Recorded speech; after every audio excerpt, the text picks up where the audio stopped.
So here in section 1.6, we're going to consider statistical thinking a little bit more and its relation to ethics. So in statistical thinking, we want to critically assess our data and the inferences from the data. And an essential part of that is recognizing that there is variation here in all data. But it's also questioning assumptions and questioning the way data is collected and the way questions are asked, and there's just a lot more going on than you can see on the surface. And I'll motivate this by looking at an example that's in the textbook on helmet laws. So there's an article in the New York Times considered the question of whether motorcyclists should be required by law to wear helmets. In supporting his argument, the writer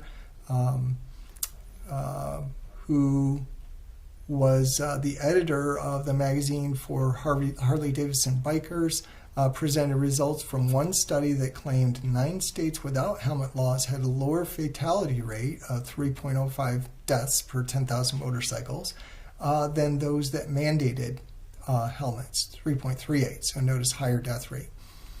And then the survey found of 2,500 bikers at a rally, 98% of them opposed these laws.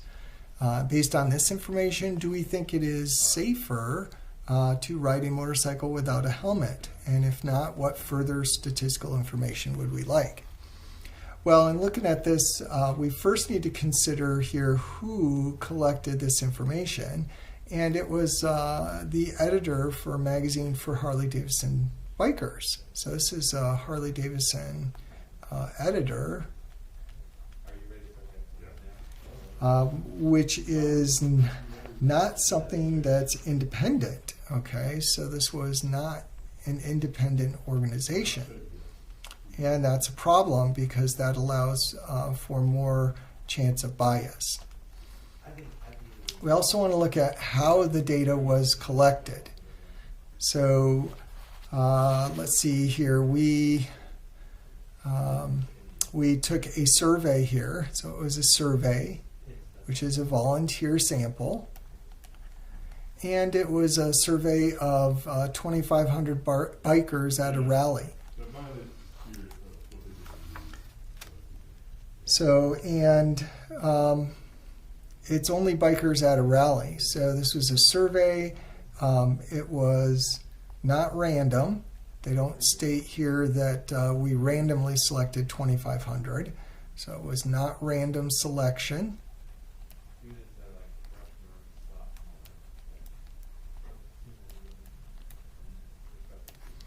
They were bikers that were at a rally. There may be lots of other motorcyclists that might have different perspectives that didn't attend that biker rally. And since it was a survey here, it was self-directed.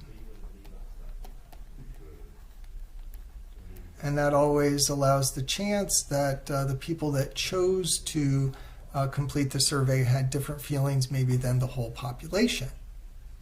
So those are some issues to look at there. Regarding this claim here that 9 states without helmet laws had lower fatality rates, well, that 9 states there, is that all the states without helmet laws? Or is that a hand-picked 9 states? So the question here is the 9 states all without helmet laws?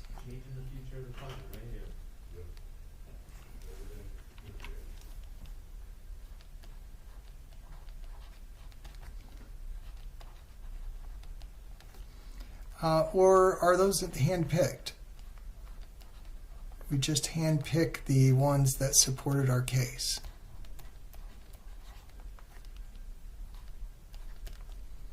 So lots of important questions to ask here.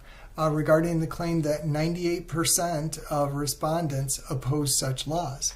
Well, why did they oppose those laws? It doesn't say why. So why did they oppose here? They're trying to draw a claim about safety. Was it for safety? reasons? We're not told. Or was it for convenience? Well, sure, it'd be convenient to not wear a helmet.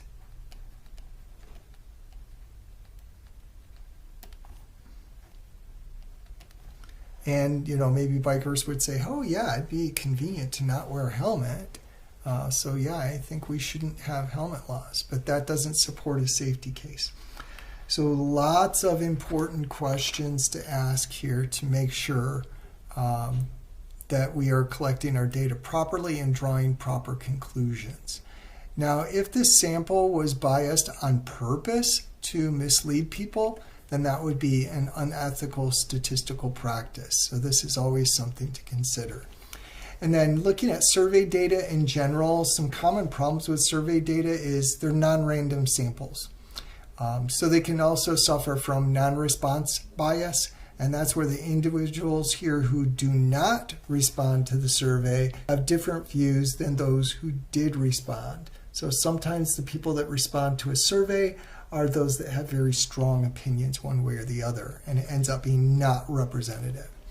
Can also have selection bias here. So this would be when you have a subset of your experimental units in the population that gets excluded.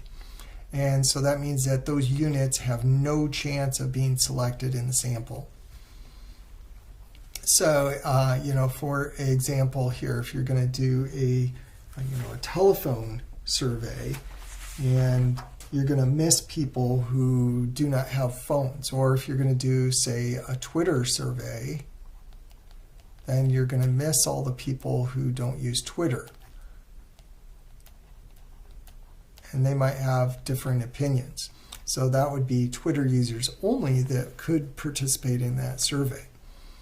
And then you can have measurement error, also called response bias. And this would be inaccuracies in the value of your data that are due to either measurement error, or they could have ambiguous questions or leading questions. So sometimes surveyors will change the wording in order to get the response that they want, or sometimes it's the interviewer's effect on the respondents that gets the answer that they want, that they're looking for. So lots of things to consider when you're analyzing statistical data.